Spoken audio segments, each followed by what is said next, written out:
How the FBI finally caught the Unabomber. The true story of Ted Kaczynski's 17-year manhunt. The mountains of Lincoln, Montana were silent that morning in April '96. Snow still clung to the pines, and the only sound came from the crackling wind through the trees. Down a narrow dirt road, hidden from the world, sat a small wooden cabin, 12 feet by 10, hand-built by a man who no longer wanted to be part of society. Inside that cabin lived Theodore John Kaczynski, a reclusive former math professor who would soon be known to the world as the Unabomber. For nearly 2 decades, the FBI had hunted him, the man behind a series of deadly mail bombings that terrorized universities, airlines, and unsuspecting citizens across America. He was brilliant, methodical, and invisible. The Bureau called it the most expensive manhunt in their history. Yet the suspect they were looking for was not a cartel leader or mob boss. He was a solitary hermit with no electricity, no running water, and a mind sharp enough to outthink entire federal task forces.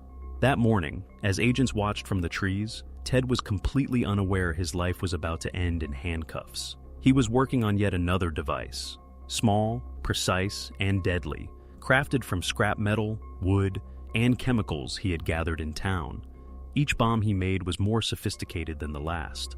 To the FBI, his bombs were signature works of engineering, perfectly balanced, perfectly built, and perfectly destructive. 17 years earlier, the first package had appeared at a Chicago university, then another at an airline office. Each one exploded without warning, killing or maiming innocent people who had no connection to each other. The media dubbed him the Unabomber, a shorthand for university and airline bomber. No one could figure out his motive. No letters, no manifesto, no trace. He left no fingerprints, no fibers, no DNA. Every package was handmade from wood, string, and metal. No commercial parts. Whoever he was, he understood both science and psychology. His bombs terrified the public into paranoia. People began to fear opening their own mail. But the Unabomber didn't hide in a city. He hid in plain sight, deep in the wilderness. His 10 by 12 foot cabin stood isolated among the pines, with only a cot, a desk, and shelves of books and journals. It was a survivalist's dream, and an investigator's nightmare. He grew his own food, hunted rabbits, and used an old typewriter to write his thoughts. Thoughts that would later reveal the twisted logic behind his crimes.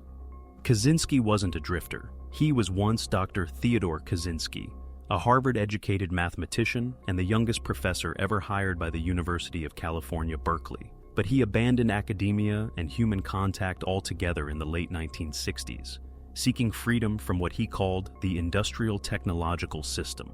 From isolation, he began writing long rants against modern society, and eventually building bombs to strike at the people he believed were destroying the planet. By the mid-90s, the case had grown cold. Dozens of agents had worked it. Thousands of suspects were interviewed. For years there was no break, until one appeared in the form of words. The Unabomber sent a letter to the New York Times, promising to end his attacks if they published his 56-page manifesto. It was a document that criticized technology, modern life, and the loss of human freedom. When the manifesto was published in '95, millions read it, including Ted's brother, David Kaczynski. David recognized the writing style instantly.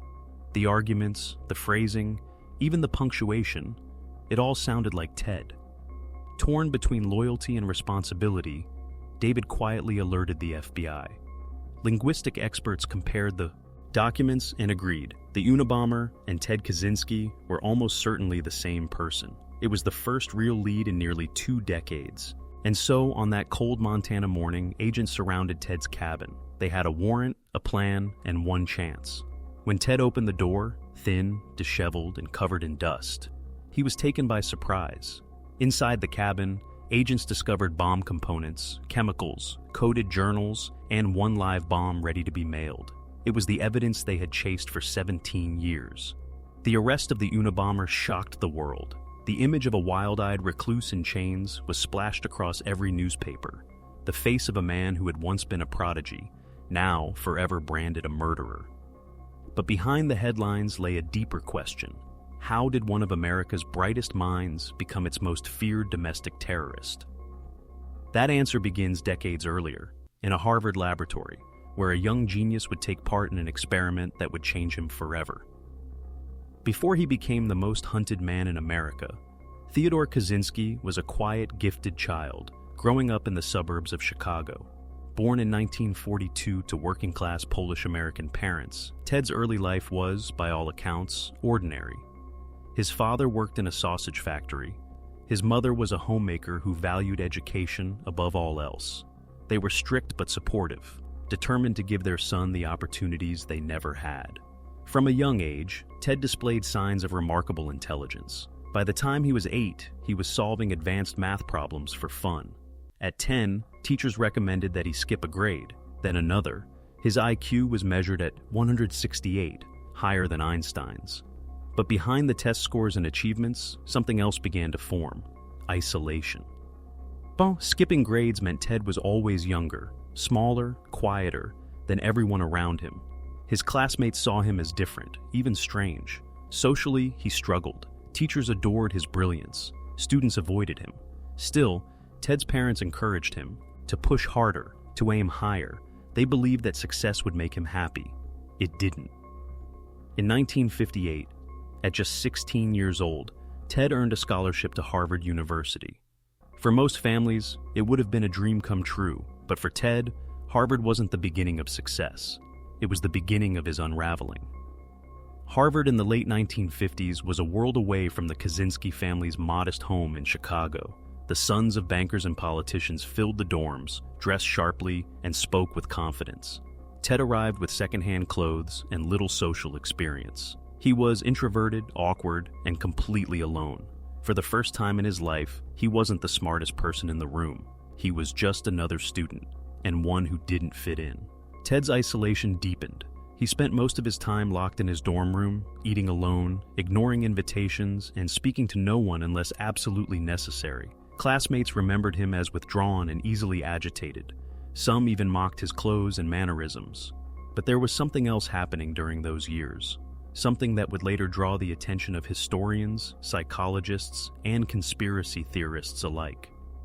At Harvard, Ted became the subject of a psychological experiment led by renowned professor Dr. Henry A. Murray, a pioneer in personality research, admired by both academics and government agencies. The project, funded in part by the CIA, aimed to study the effects of psychological stress and interrogation on young minds. What the students didn't know was that these stress tests were designed to break them down emotionally and mentally. Ted was one of 22 undergraduates recruited for the study. Participants were told to write essays describing their deepest personal beliefs, their moral values, their vision of right and wrong, and then defend those beliefs in front of a panel, buzz.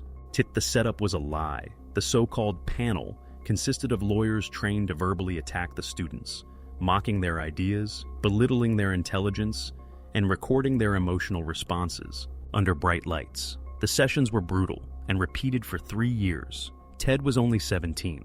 The transcripts of these sessions would later describe him as the most distressed participant. Wires measured his blood pressure and brain activity as he was humiliated again and again, forced to rewatch the recordings of his own breakdowns. It was an ordeal that many believe marked the beginning of his psychological decline.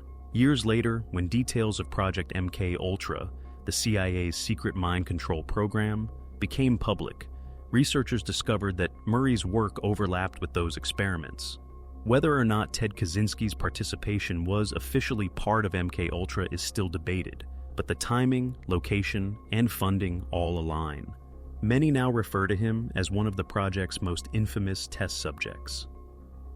Whatever the case, Harvard left Ted deeply scarred. After graduation, he pursued a PhD in mathematics at the University of Michigan, where he quickly earned a reputation as a genius. His professors described his dissertation as one of the most complex works they'd ever seen. His future was bright: tenure, respect, a comfortable life in academia. But beneath the surface, Ted was changing. He grew increasingly distrustful of authority, detached from people, and consumed by the idea that modern life was corrupting human freedom. By 1967, at just 25 years old, he had secured a teaching position at the University of California, Berkeley, making him the youngest professor in the school's history. His students, however, found him cold and intimidating. He barely spoke, avoided eye contact, and offered little feedback. Within 2 years, Ted did something few could understand. He resigned, without notice, without a plan, and without saying goodbye. Friends assumed he was pursuing another job. He wasn't. Ted Kaczynski had decided to leave the modern world entirely. He packed his belongings, withdrew his savings, and disappeared into the mountains of Montana, where he would build a cabin with his own hands and begin what he called his war against the industrial system. The next time his name would surface, it would be in headlines, attached to the word Unabomber. By the early 1970s, Ted Kaczynski had vanished from the modern world. While his former colleagues at UC Berkeley taught classes and published research, Ted retreated to the Montana wilderness, a stretch of pine forest outside the small town of Lincoln. There, he built a tiny wooden cabin with no running water, no electricity, and no phone. It measured just 10 by 12 feet. But for Ted, it was more than a home. It was a statement. He believed that civilization itself was the problem, that industrial society had enslaved humanity through dependence on machines and systems. His journal entries from that time show a growing resentment against technology, against corporations, against scientists, and eventually against people. He hunted rabbits, grew vegetables, and survived through frugality. By all accounts, he lived as a hermit, determined to prove that self-sufficiency was the only path to freedom. But isolation didn't bring him peace. It brought obsession. In his notebooks, Ted began documenting every perceived injury the modern world inflicted on nature. Logging trucks cutting through nearby forests, new houses rising on the edges of Lincoln, airplanes overhead disturbing the silence. Each entry grew angrier, more desperate. His writings shifted from observation to justification. He wrote that society would only change if it were shocked into awareness. It was during this period that Ted transformed from a reclusive idealist into a calculated domestic terrorist. He began designing his first explosive devices around 1978. The first target? It was a university, the very environment he had fled. Ted packaged his bomb carefully, disguising it as a parcel left in a campus parking lot. When it exploded, it injured a university security officer. The device contained no commercial components, only handcrafted wood and metal parts. Investigators had never seen anything like it. Within months, another package appeared, this time addressed to an airline executive, then another at a university mailroom. Over time, the FBI realized that the bombs were linked by their construction and began calling the unknown suspect the Unabomber case, short for University and Airline Bomber. The name would later evolve into his infamous title, the Unabomber. The pattern was chilling. There was no clear motive, no demands, and no fingerprints. Each bomb was built with meticulous care and delivered through the mail, a method that made anyone, anywhere, a potential victim. Between 1978 and 1985, more than a dozen bombs were sent across the country, injuring professors, students, airline employees, and unsuspecting bystanders. By 1985, the Unabomber claimed his first life. Hugh Scruton,